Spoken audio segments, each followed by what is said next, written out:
Амансыңдар ма балалар? Қош келдіңдер біздің ауылға. Ертегі тыңдауға келдіңдер ма? Иә. Сәлеметсіз бе, әже? Біздің балалар сіздің ертегіңізді тыңдауға келді. Жарайсыңдар балалар. Ертегіні жақсы көресіңдер ма? Иә. Мен сендерге көрсетейін балалар. Мынау қандай ертегі? Жеті лақ ертегісі екен. Иә. Балалар, мынау шалқан ертегісі. Иә. Білесіңдер ма? Иә. Білеміз, иә балалар. Ал балалар, мынау үйшік ертегісі. Мен сендерге үйшік ертегісін айтып берейін ба? Тыңдайсыңдар ма? Жарайсыңдар.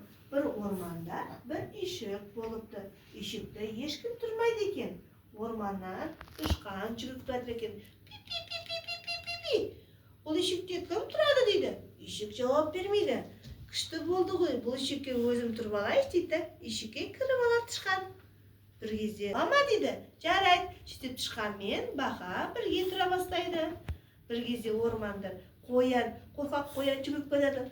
Бұл үйшікте кім тұрады дейді. Тышқан пи-пи-пи-пи, мен тұрамын. Бақа айтады. Куак-куак-куак, мен тұрамын дейді. Мен сұрап көрейші дейді. Үйшік, бұл үйшікте кім тұрады дейді.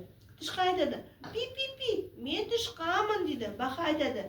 Куак-куак-куак, мен бақамын дейді. Қоян, мен қоямын, қорқақ қоямын. Ал сен кімсің дейді. Мен сұлу әдемі бикеш түлкімін дейді. Сендерге тиіспеймін, сендерге көмектесемін. Бастаса, мендер достарым, мен қазір сендермен бірге дәу үйшік соғамын дейді. Үй соғады. Содан кейін ол үйге бақа, қоян, тышқан, түлкі, қасқыр, аю да барлығы бірге тұра бастайды. Бұл үйшік әдемі, бір-біріне көмек беріп, әрқашанда бір-біріне көмек берді, дос болады екен балалар. Сендер де бірге дос боласыңдар ма? Иә. Бір-бірлеріне ренжітпеңдер, бір-біріне көмек беріп, достар. Ұнады ма сендерге? Иә.